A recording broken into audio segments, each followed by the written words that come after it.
How to find saved videos on TikTok. Hello everyone, welcome to this channel. I'm here to help you out today, so without any delay, let's get started.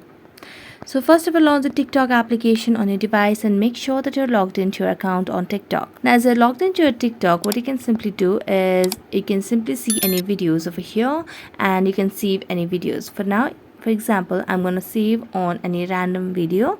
So let me just see, and what you need to do in order to save a video is tap on this icon at the right side of the screen. So it will turn yellow when it gets saved on your YouTube or in your TikTok account. So let's tap on it and then simply tap on your profile icon. As you tap on your profile icon, it will lead you to your profile section of your TikTok account. So simply tap on your profile, and to see all the saved videos on TikTok, simply you can see the option of save over here under TikTok Studio. So simply tap on it and you'll be able to see all the saved posts or saved videos on TikTok over here. So that's it. Thank you so much for watching this video. See you next time.